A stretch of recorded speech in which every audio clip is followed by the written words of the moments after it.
Boa noite, senhora. Boa noite, senhor. Boa noite, Natanael. Vamos mudar esse panteão aí, né, Geraldo? Rapaz, vamos mudar esse panteão. Vamos dar uma repaginada naquele mural ali que já deu, né? Já deu. Tem o Flávio Dino? O Flávio Dino tem lá. Mas, e a Previdência? Passou na comissão, né, Geraldo? Passou na E comissão. aqui eu quero ressaltar também o discurso empolgante da Jandira Fegali, sem ler nada, Geraldo. Sabe?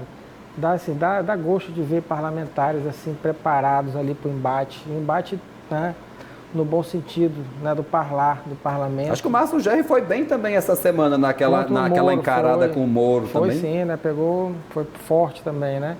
Aliás, o Moro ali pegou muita cipuada, né, Geraldo? Rapaz. Mas essa da Jandira Fegali ali sintetizou exatamente, assim, acho que o sentimento dessa classe que está tão oprimida ali e que está com receio dessa reforma da Previdência.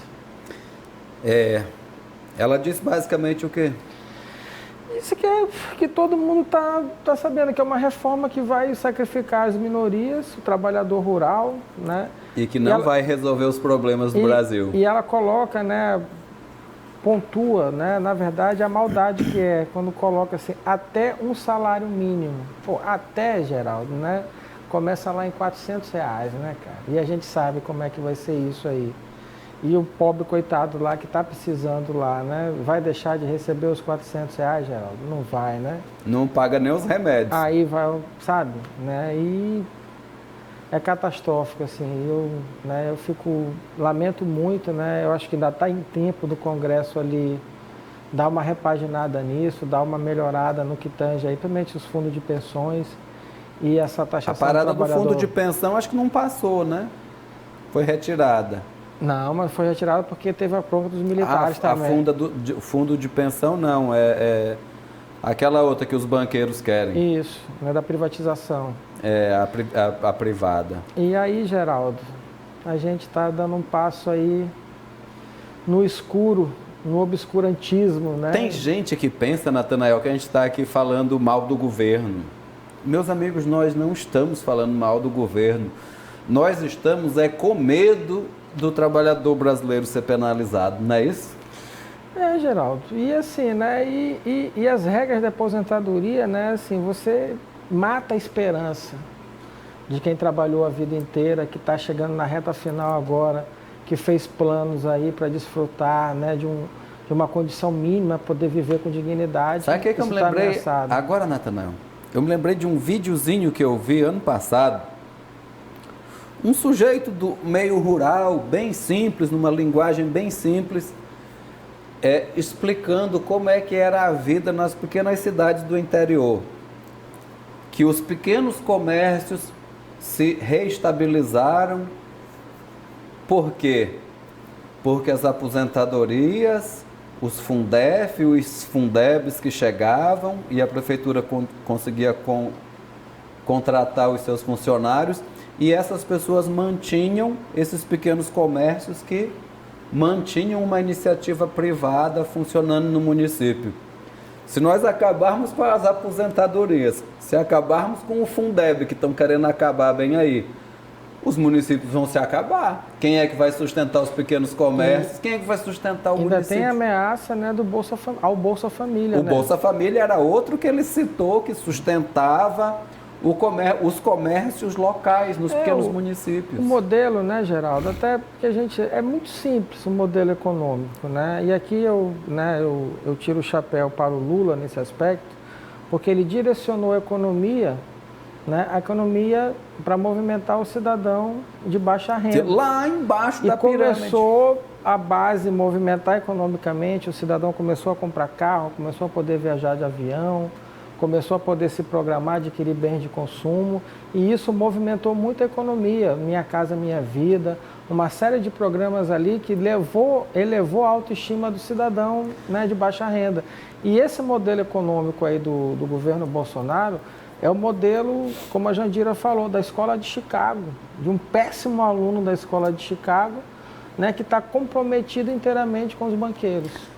O que faltou foi continuidade desse projeto. Primeiro, você transforma aquilo que a gente até estava falando com o nosso amigo Anderson outro dia, e falando da escola, você que citou, lembrou a escola de Frankfurt, a gente lembra, acho que foi Habermas que cita, não, é lá em Marx, o Lumpen, que é aquele que está abaixo da linha da pobreza, ele está na miséria, é o Lumpen Proletariat que era chamado lá, acho que até por aquele companheiro do Marx no Engels. livro, o Engels. Enfim, primeiro você acaba com o Lumpen Proletariat, transforma todo mundo em consumidor, o cara pelo menos consegue comprar comida, consegue comprar roupa, e depois você transforma em cidadão. Eu acho que nós não chegamos a esse patamar de... Primeiro, acho que Lula conseguiu transformar uma boa parcela da população em consumidor. As pessoas pelo menos estavam conseguindo se alimentar. Isso. Depois ela transformar em cidadão, ou seja, ter acesso à saúde, educação, segurança. Vamos ter que começar de novo, não sei se você já chegou a ver, Geraldo, Democracia em Vertigem. Né, o filme, né, muito bem sacado, o resgate histórico também de imagem fantástico. Uma senhora falando, né? Ela, não sei se eu não me engano, se era agente de saúde ou agente de segurança, alguma coisa, ela falando que foi graças ao Lula que ela conseguiu que a filha dela estudasse, se informasse em enfermagem.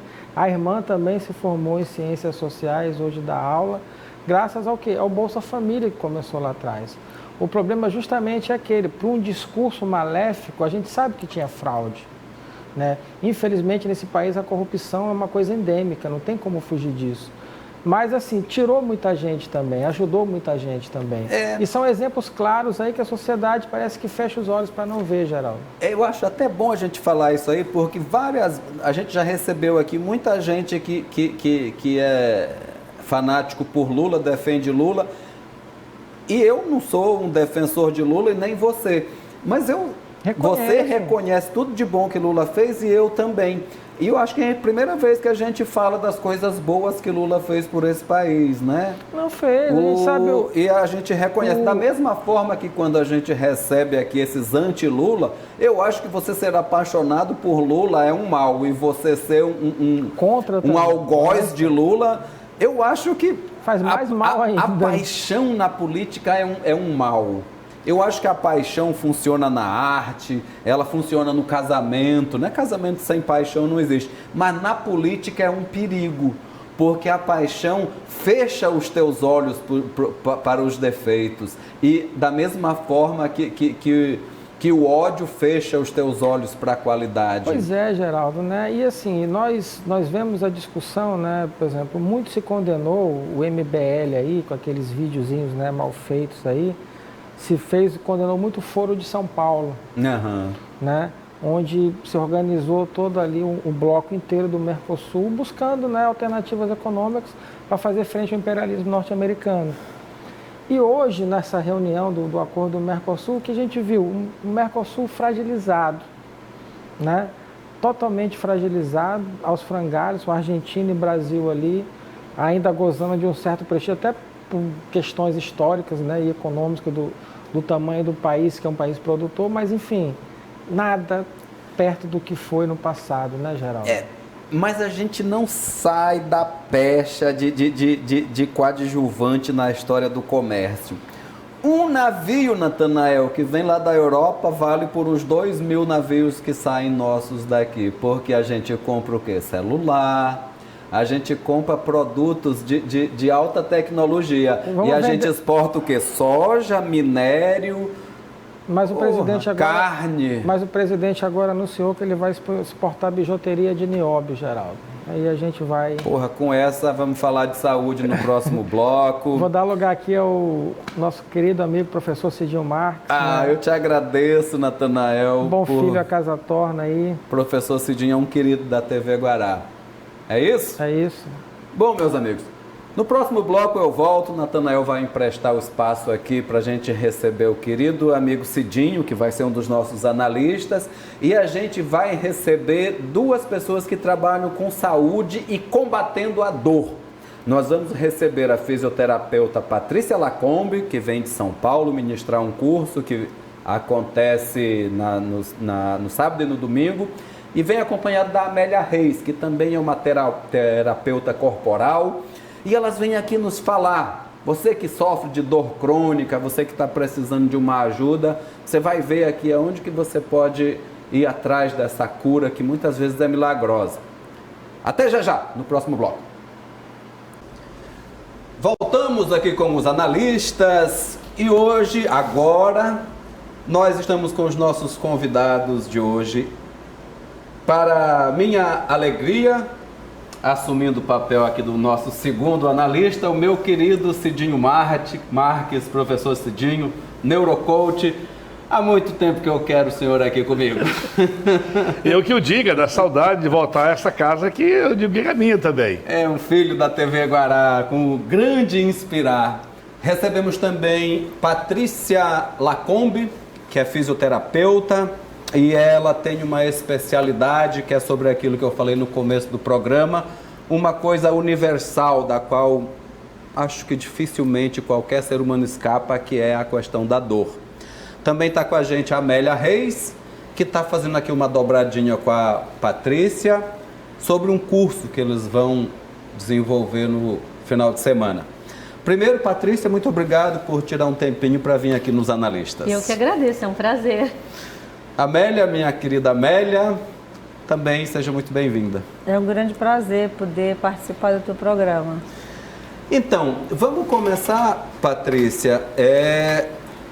Conta um pouquinho para nós em que consiste o cerne desse trabalho direcionado e o que é que vocês vão ver neste curso mais especificamente. Eu represento aqui no Brasil uma metodologia em que a Amélia e eu estudamos na França. Em 2003 eu trouxe essa formação para o Brasil. E é uma metodologia que trata, educa e previne. O que nós conhecemos e é comum aqui é se tratar a doença.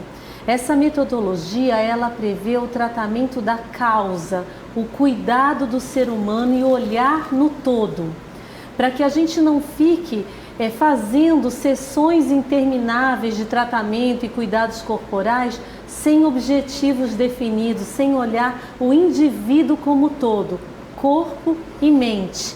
Porque muitas das nossas lesões, muitas das lesões que se instalam no corpo, têm memórias, às vezes, de situações que vivemos. E como eu sempre digo, a gente só muda aquilo que a gente conhece. Então, primeiro a gente precisa trazer para o consciente, tomar consciência disso, mudar esses hábitos, e esses hábitos bons e novos vão novamente para o inconsciente e passam a incorporar o nosso dia a dia. E a dor crônica é hoje um dos males que acomete 2/3 da população. Existe uma preocupação muito grande com o uso de medicação e falta de entendimento disso à população, que se automedica e encara a dor crônica como algo normal do cotidiano. Então as pessoas acostumam a viver com a dor, não têm consciência de que isso não deve ser normal, não deve fazer parte do nosso convívio, dos nossos hábitos, se habituar ou se automedicar ou acostumar a fazer ou a limitar seus horizontes por causa de uma dor. Que a dor já é um anúncio de que algo não está bem. Correto, né? Cidinho, você pode interferir a qualquer momento. Você é a única pessoa que pode me mandar calar a boca e não respondo uma vírgula. Viu? Estou à disposição, mas eu estou encantado com as colocações e estou aqui acompanhando para depois fazer alguns comentários e perguntas para a nossa ilustre convidada. Amélia, você também lá no seu espaço, a Amélia Reis, você já vem trabalhando também isso há muitos anos.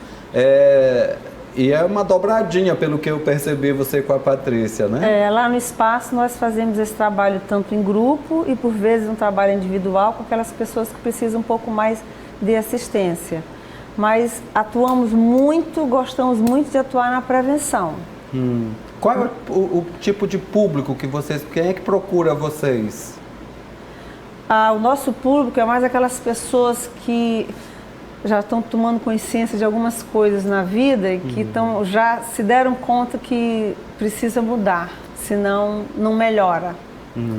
O que nos encantou muito quando a gente conheceu essa metodologia foi como as pessoas envelheciam. É o que eu quero escolher para mim. Normalmente a gente tem uma dor ou uma limitação e você se pega dizendo, se eu não andar mais, não ficar muito tempo sentado, não ficar horas lendo um livro, fica tudo bem. E daí você vê o quanto você se limitou e o quanto você está abrindo mão das coisas que você realmente gosta. Então você não faz mais as suas escolhas, você é escolhido pela situação em que você vive. E isso me encantou muito lá na França, e a ideia da gente trazer aqui para São Luís foi justamente fazer vivências práticas. Então são módulos que nós estamos construindo, que vai acontecer nesse final de semana agora, aonde nós vamos proporcionar a essas pessoas um trabalho intensivo com o próprio corpo, aprendendo a conhecer, a eliminar as dores e a ter mobilidade nas articulações e no corpo, para ser, obviamente, um start, né, o início da visão que nós queremos passar para o indivíduo, que é possível viver bem, envelhecer bem, uma vez que a gente sabe que está vivendo mais, né? Então a gente deve fazer as nossas escolhas. Ô Patrícia, hein, Cidinho, assim, eu tenho a impressão que tem eu não sei se é espiritual, que a gente chama, ou é psicológico dentro dessa maneira de ver esse tratamento. É isso mesmo, Patrícia? Olha, a gente não tem como separar o corpo da mente, né? As nossas emoções, tudo que a gente vive, se imprime de alguma forma na nossa pele, nos nossos músculos, tanto que a gente diz, as pessoas elas são muito objetivas, então a gente sabe muito que quando a gente passa uma tensão, um músculo pode se contrair, um órgão pode sofrer, mas por que tudo isso acontece? Isso não é algo por acaso, né? Nós temos as nossas memórias vividas. E através do corpo, já dizia nossa mestra Henri Fried, você consegue atingir o psique muito mais rápido, porque você não sabe aonde isso está impresso. Então, ao trabalhar o corpo, ao soltar essas estruturas, ao alinhar essas estruturas, você também traz uma calma interior, se é que eu posso traduzir assim, porque esse assunto é muito complexo, né? Muito complexo e rico, né? Eu estou aqui escolhendo o que eu vou comentar, porque é tanta coisa que você coloca e que eu acho que o telespectador, a telespectadora está se beneficiando, mas também colocando uma porção de perguntas na cabeça ou até de insights sendo criados nesses instantes, porque você está tocando no fulcro da vida, que é a qualidade de vida. Exato. E que eu diria que nesse mundo que os pensadores estão chamando de VUCA, né? De um mundo volátil, incerto, complexo, ambíguo, eu colocaria um T no final, que seria em transição. Eu sinto na minha área de educação, como coach, como professor e instrutor de meditação, que está havendo uma guinada na humanidade. A humanidade está em transição para uma série de coisas. E uma delas, me parece que é essa valorização do conhecimento. Gostei muito quando você falou que não se muda o que não se conhece. Do conhecimento. A gente está sofrendo, Patrícia e Geraldo e Amélia, na minha visão, de uma doença chamada piloto automático. Todos nós estamos muito automáticos no que fazemos. Mas até mesmo nós, ao dirigirmos um carro no piloto automático, a gente precisa perceber como é que o carro está se comportando ao passar por um buraco, por exemplo. Precisa perceber, mesmo o carro sendo um objeto. Agora imagina nós com o nosso próprio corpo. Então esse conhecimento nosso de como funcionamos é fantástico, é fundamental. E só para terminar esse comentário seu, você perguntou se era psicológico, se era espiritual e etc. A Patrícia comentou da mente sã e corpo sã e tudo mais. Eu completaria dizendo que é espiritual, sim. Por quê? Porque o corpo se move por causa do espírito, mas o espírito precisa do corpo para se manifestar. Então as duas coisas se juntam. E quando há esta harmonia, então aí o processo de entropia, que é o processo de desgaste natural das células ao longo da vida, vira sintropia, onde você tira o melhor do conhecimento para ter uma vida não só viver melhor, mas promover no seu entorno uma vida melhor para as outras pessoas. Porque quando você adoece, a sua dor não é só sua.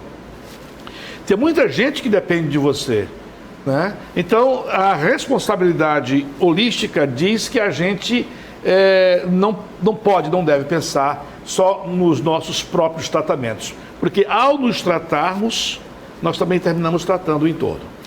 Eu sempre lembro, Cidinho, aqui que o nosso programa é um programa de política, mas antes de ser um programa de política, é um programa que se pretende universal. E tudo que é universal, que pega o indivíduo e o coloca junto aos seus semelhantes, que é o que a gente desenvolve aqui, que é o que justifica a nossa existência aqui, é nós nos representarmos perante nós mesmos e ao nosso próximo, né?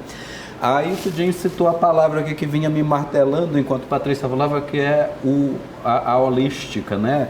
Esse processo é muito importante. Vocês são pioneiras, inclusive, nesse tratamento no Brasil, sim, né, Patrícia? Quando esse método veio para cá, o nome ginástica holística, no Brasil acabou sendo um nome complicado, porque naquele momento as pessoas ainda não tinham a dimensão verdadeira do que significa ser holístico, e era um nome usado às vezes inapropriadamente.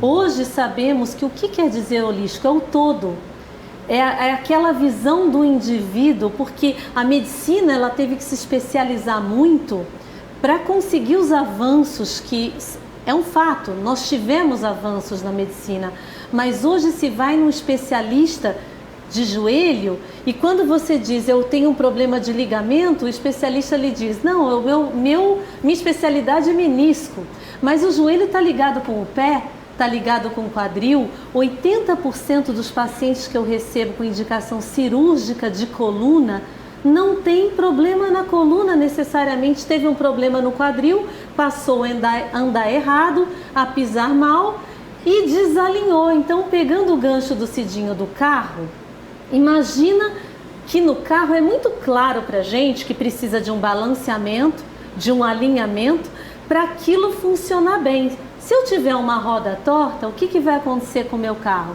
Gasto de energia, ele vai desgastar as peças, vai gastar combustível. O corpo humano é igualzinho.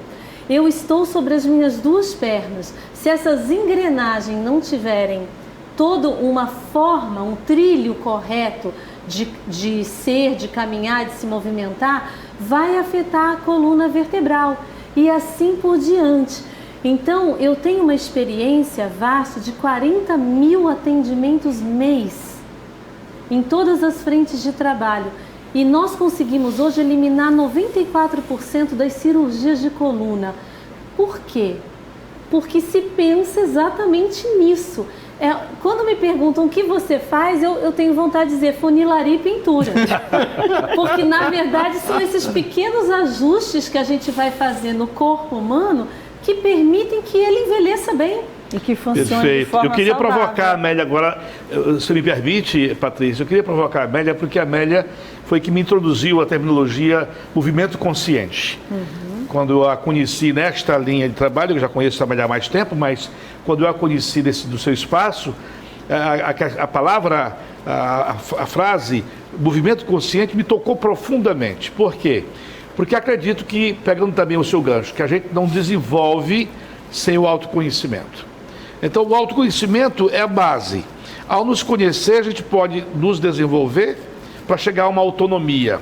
Mas essa autonomia, se ela for feita sem um conhecimento de como funcionamos, a nossa fisiologia, inclusive de alma, não só de corpo, mas a consciência de alma, a gente corre o risco de, como eu sei que muita gente, eu inclusive às vezes, caio na mesma armadilha do piloto automático, achando que o corpo só por si se resolve. Ele se resolve, quando não é bem assim. Um hábito que começamos hoje, pequenininho, cria uma sinapse neuronal, que amanhã já não é mais só aquela sinapse, é uma outra com outra com outra, e aquilo vira um hábito. Na hora que vira hábito, sendo maléfico, a gente cria um piloto automático maléfico. Nada impede que a gente crie também um piloto automático benéfico, a partir do movimento consciente. Então eu acho que o seu trabalho e o de Amélia, Patrícia, não é só uma questão de ser oportuno, é uma questão de necessidade, porque a humanidade está doente. A humanidade está muito doente em vários aspectos. E a maioria deles começa com a falta de autoconhecimento. A gente faz uma paradinha e volta já aqui com esse mesmo time completo. De volta aqui com os analistas.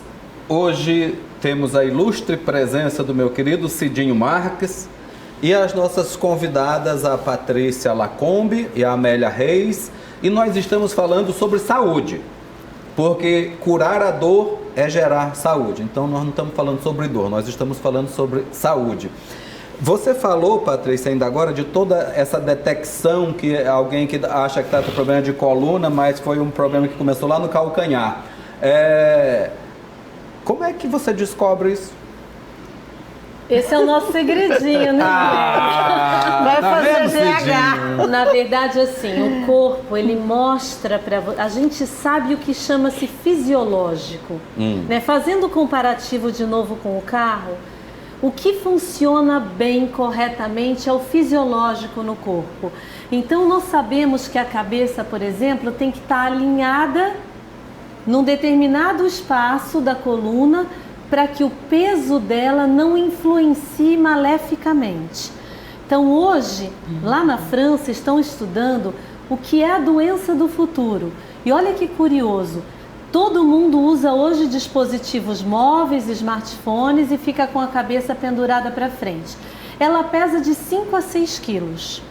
Se eu tiver com a cabeça pendurada para frente pelas leis da física, ela pode pesar até 29 quilos. Dependendo do quanto eu estou inclinada. Os olhos que ficam sempre convergentes num espaço pequeno vão perdendo a capacidade de olhar panorâmico. Então olha que rico que é isso que a gente vê já nas crianças, esse treino, entre aspas, né, de olhar no celular, onde a criança antigamente olhava o ambiente, era curiosa, via uma coisa, via outra, fazia perguntas. Ela hoje, se você conversar com uma criança que está no celular, ela não ouve. Então a gente vai diminuir com o tempo a capacidade de coordenação motora e de atenção devido à forma como a gente está lidando com o corpo. O uso da cabeça, o uso dos olhos. Então nós estamos treinadas dentro dessa metodologia, respondendo especificamente a sua pergunta, para olhar o indivíduo e saber o que está fora de um eixo normal. A nossa mestre dizia assim: como um maestro ouve uma nota desafinada no meio de uma orquestra. Então, é o que chama atenção aos seus olhos, é aquilo que está fora de um contexto fisiológico. E ao equilibrar aquilo, você elimina muitas vezes dores que você nem lembra que tem ou que tem esporadicamente. Então, às vezes uma pessoa chega com uma dor principal, como eu citei, que é a coluna, que hoje é o que incomoda, mas quando você vai fazer a avaliação, a forma dele andar, de se posicionar, a própria biomecânica nos mostra que o quadril está desalinhado. Então a gente vai lá, alinha o quadril, a dor na lombar some. Então muitas vezes eu não preciso tocar ou trabalhar o local da dor. E o Cidinho colocou uma coisa muito importante na nossa metodologia.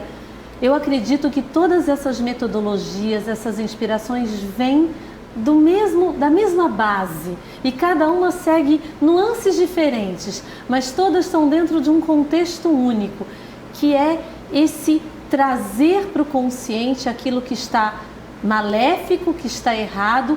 Aí sim você pode modificar aquilo a partir desse momento em que você se dá conta: nossa, eu nunca reparei que eu andava com os pés abertos. Então aquele é o momento em que o seu cérebro se dá conta que aquilo não é bom e precisa haver uma modificação. Eu posso contar um exemplo pessoal para você, Patrícia. Você deve ter milhares, mas eu acho que ilustra bem aqui o programa. Eu tive um problema de dor nas costas há uns 3, 4 anos atrás e fui a vários médicos, tomei várias medicações e nada de ficar bom. E aí terminei indo para São Paulo para fazer uma consulta no Instituto da Dor, que trata de tudo isso aí.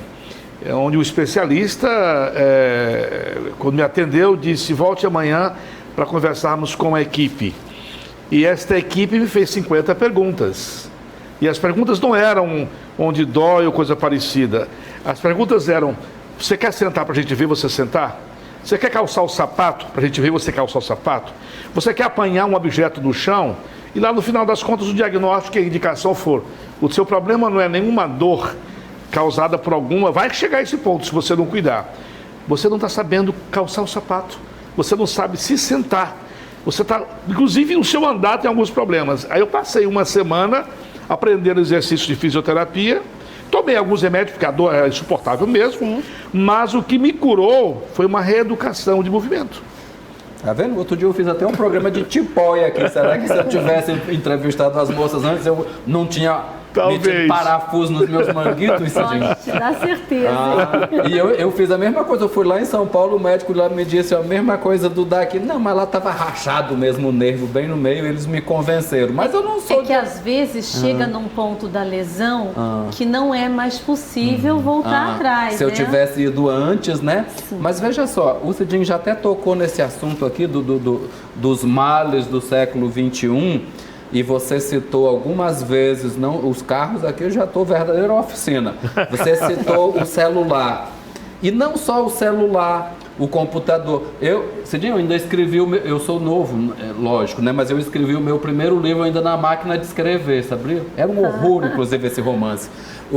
E hoje em dia é o uso do computador. Eu trabalho 16 horas por dia na frente de uma tela de computador. Telefone celular, notebook, tudo. A tecnologia, será que vai ser o meteoro dos dinossauros da humanidade, professor? Sempre vai existir um meteoro. Né? Eu diria que a tecnologia pode ser o da vez. Mas quando a gente fala disso, nós falamos do que se chama bioergonomia. Mas tem causado, vocês têm recebido coisas que vocês detectam ser originadas aqui do uso da tecnologia? Há 5 anos atrás não se tinha queixa de indivíduos com menos de 25 anos. Hoje nós recebemos crianças com torcicolos. Então isso é um fato. Isso é um fato que vai ser a doença do futuro, vai. Mas é como a gente encara a proteção ao nosso corpo. Você entende novamente no carro que você tem que colocar gasolina, ver o óleo, ver a água. E como a gente usa o nosso corpo e o que a gente faz para repor esse alinhamento? Essa é a grande pergunta. Porque a atividade física ela é importante para uma série de coisas. Mas ela não alinha o corpo necessariamente. Muito pelo contrário.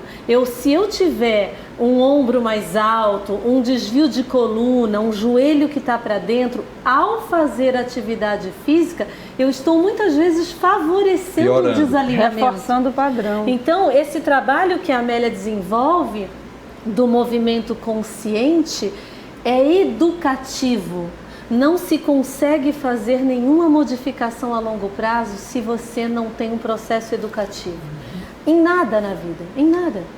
Eu até diria que essa tomada de consciência, às vezes as pessoas acham que consciência nada mais é do que sentir e de pensar. Então, se eu paro para sentir meu corpo, se eu paro para pensar no que eu estou fazendo, eu tenho uma chance maior de mudar esse padrão que eu estou repetindo e que está sendo maléfico para mim. Mas fazendo um contraponto aqui com o Geraldo, é um contraponto com relação à tecnologia, que é um pouco da minha área de estudo atualmente. O meu mestrado foi em tecnologia da educação. E lá... estudei bastante e aí hoje sou uma pessoa que até um pouco viciada no estudar desse assunto. Eu sou muito otimista, sempre fui em qualquer aspecto da vida. E também, para essa problemática toda do mau uso da tecnologia, eu também sou otimista porque acho que a humanidade sempre teve uma contra-ideologia. Toda ideologia que nasce aparece uma contra-ideologia. Por isso que eu coloquei aquele T no cenário VUCA. Nós estamos numa fase de transição. Quando a Patrícia fala que coisas que só aconteciam dos 25 anos de idade para frente e hoje acontece com crianças, significa que necessariamente vai haver uma necessidade de conscientização, vai haver uma demanda, e é por isso que a Amélia e a Patrícia existem na sua profissão. É porque há demanda, senão vocês não teriam clientes. E eu posso apostar que a clientela é cada vez maior, porque os mares são cada vez maiores. Então eu imagino que ao lado do que eles chamam de pescoço de texto, outro dia eu vi essa expressão, nem sei se é, mas estão usando o termo pescoço de texto, que é esse pescoço de leitura do WhatsApp aqui, por exemplo. Então, isso começa a causar tanto mal, inclusive economicamente, porque há o absenteísmo, etc., etc., que necessariamente a própria sociedade vai criando saídas para isso. E eu gostei mais uma vez de ter colocado o termo educação como sendo o trabalho primeiro nesta linha, porque não é a cura do problema, é a prevenção dele, que é a medicina do futuro. Acredito que no futuro a gente vai ter cada vez mais a medicina preventiva, a fisioterapia preventiva, o conhecimento de que eu tenho um ombro um pouquinho mais alto, eu não posso andar desse jeito, não posso fazer bicicleta ou coisa parecida. E também acho que junto com a questão da alimentação, junto com a questão do tipo de pensamento que você tem, junto com a questão do piloto automático de uma vida cada vez mais desvairada. Me preocupa quando você fala 16 horas no computador, me preocupa como seu amigo, mas também me preocupa porque muita gente também está nessa, sem perceber. Então é muitíssimo bem-vindo esse tipo de trabalho aí da Patrícia e da Amélia. Muito. Eu digo 16 horas porque o trabalho, o lazer, tudo por exemplo, tem gente que só gosta de ler em livro. Eu até citei o Ronaldo para vocês. Eu leio normalmente no computador. Faz parte. Mas sim, tá chegando pertinho. O curso é direcionado a quem? Tem um público específico? Qualquer um pode fazer? Como é que é? Eu começaria dizendo que as pessoas que querem ser o seu corpo, viver o seu corpo, são as pessoas indicadas. As pessoas que sentem dores são pessoas indicadas. Então não é para formar, não é para fisioterapeuta, é para... Nós gostaríamos de trazer para as pessoas, então sempre a minha formação era dirigida para profissionais. E nós sentíamos muito, porque tanta gente se beneficiaria de um trabalho intensivo, eu não tenho tempo para cuidar do meu corpo. Então eu gostaria de, no final de semana, só no final de semana, fazer isso de uma vez. Passar por aquela funilaria e pintura de uma vez só. E a ideia de trazer isso para leigos, para pessoas que não são profissionais da saúde, que sofrem, que querem se educar, que querem entender como o corpo funciona, que querem ter esse benefício. Esse curso foi especificamente para isso. Então a pessoa pode fazer um módulo ou todo o curso. E ele está separado assim, em região cervical, joelho, ombro, qualidade do sono, porque a dor crônica hoje ela afeta o seu dia a dia, ela afeta um ciclo familiar. Então nós vimos que a quebra desse ciclo vicioso da dor crônica, ela tem que beneficiar inclusive a sua qualidade de sono, a sua qualidade de vida, em qualquer aspecto que o valha. E onde é que os nossos amigos aqui é o povo da política, mas deve ter dor na consciência, é o que não falta lá, inclusive. Com certeza. Aonde que procura, Amélia, o Instituto? O evento vai acontecer lá na Universidade da Weiden. Na Universidade do Cidinho. Que é na Holandeses, né? E tem que fazer inscrição antes? Inscrição lá no espaço, aqui na Rua dos Abacateiros, atrás do supermercado Bom Preço. A antiga Lusitana. Atrás da antiga Lusitana, referência maior. No Espaço Amélia Reis. Espaço Amélia Reis, exatamente. E tem esses contatos que vão passar aí no telefone, só ligar. Pode passar, diga lá. O 32350318, né? Saber mais informações. E a gente está passando também pelas redes sociais. Ou então vai lá no Google e bota o Instituto Amélia Reis, que não tem a funilaria, não é. Eu acho que dá tempo da gente fazer uma brincadeiriazinha que a gente tem aqui, que é o bloqueia ou compartilha.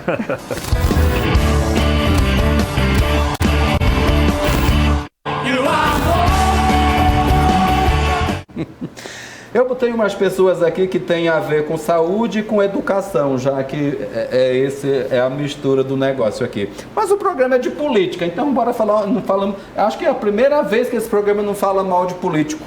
Bota aí, bora ver quem é que tem no começo. O secretário, a Patrícia não vale porque ela não é daqui. Esse aqui é o secretário de Educação do Maranhão. Você bloqueia ou compartilha o Felipe Camarão, Cidinho? Compartilho sempre. Sou admirador do trabalho dele e compartilho sim. E você, Também Amélia? compartilho. É? A Patrícia não precisa Eu fico com responder. café com leite. Isso. Mas vai ter uns nacionais. Vamos ver o segundo. Ó, esse aí é o ministro da Educação. Assustador ele pra mim, olha só. Bloqueia ou compartilha aí. Se você que tem negócios em Brasília, Patrícia. Eu ainda estou dando um voto de confiança, pode? Pode, claro. Aqui pode Acho que tudo. ainda é recente pra gente bloqueá-lo. É? E você, Cidinho? Eu vou colar, Patrícia. Eu acho que é questão de voto de confiança. A nossa política está muito instável, então é bom experimentar assim. Vamos esperar um pouquinho mais, que eu não gostaria de bloqueá-lo. É? Nós vamos dar tempo ao tempo aí. E tu, Juarez? Não precisa responder, não. Vai, bota no terceiro. Terceiro. Tá aqui, ó, a deputada Janaína Pascoal, advogada, tá danada. Começa por você, Amélia. Bloqueia ou compartilha? Eu compartilho, eu É? acho ela uma boa presença mesmo das coisas que ela vem atuando. E você, Patrícia? Eu gosto dela também. É? Eu acho ela firme. Compartilha. E você, Cidinho? Eu compartilho pela personalidade, pela firmeza com que ela defende as suas posições. Eu devia ter botado a Joyce Raça, mas cadê? Bota mais uma aí. Cadê? Tá aqui, olha, aqui a ministra Damares Alves. Começa com você, Cidinho. Bloqueia ou compartilha? Olha, Essa aí foi a que viu Jesus no pé de goiabeira. Pois é, eu estou meio que em dúvida aqui. Eu pediria uma chance para pensar no assunto. Tá bom, entendi. E você, Patrícia? Eu bloqueio. Bloqueia, Eu também né, a bloqueio. Eu Ih, bloqueio. Damares, tá bloqueado. Vamos ver, mais um. Opa, aí, Cidinho, você, Olavo de Carvalho, o grande filósofo do governo, bloqueia ou compartilha? Eu compartilho sim. Compartilha. Apesar de que as colocações nem sempre representam o modo de pensar do filósofo. O modo de pensar do filósofo é uma coisa que tem um método, não é assim só de supetão, mas eu compartilho sim. Você acredita na teoria da Terra achatada? Não precisa responder. Flat. Vai, Patrícia, e você Mundo bloqueia flat. o Olavo Olha, de Carvalho? eu vou ou- passar porque assim, não acompanho diretamente o trabalho dele, mas tudo que eu ouvi dizer é que é um pouco parecido com o que o Cidinho colocou, que as colocações não necessariamente são ligadas ao processo filosófico mesmo. ele era astrólogo antes. E você, Amélia? Eu daria um voto de crédito também, não bloquearia, eu acho as ideias dele boas. Olavo. Mas o que Cidinho coloca também a gente precisa ter cuidado, né? Porque às vezes a gente sente, pensa uma coisa e é passada a outra. É verdade. Tudo que Cidinho fala, eu fico de olho arregalado. Eu acho que tem mais um hoje. Hoje tem 5. Vamos ver. Pra finalizar, quem é que tem aí? Não? Acabou? Já foi 5? Gente, obrigado, Juarez. Você é ótimo. Gente, o último peixe, pode vender. Convido o pessoal para o curso, Amélia.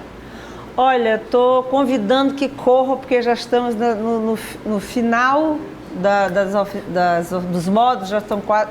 Tem um que está praticamente completo. Eu Então, ainda gostaria tem de falar uma Sim, coisinha. claro. Então, normalmente, quando eu vou fazer, ou quando nós fazemos cursos como esses, as pessoas, mesmo estando aqui, perdem às vezes a oportunidade de ir, porque estão com seus afazeres domésticos e depois vai embora, acaba e não tem a oportunidade de participar de um momento como esse. Esse momento acontece poucas vezes no ano. E pela primeira vez nós estamos fazendo isso em São Luís. Então, para você que está em casa, tire esse tempinho no sábado ou no domingo, pode fazer 1h30, não precisa fazer o curso todo, mas venha conhecer o trabalho da Amélia Reis. E já Não que você falou em saiba. vender peixe, já que você Agora falou, é eu sua tenho que vez. vender meu peixe. Logo, agora é sua vez.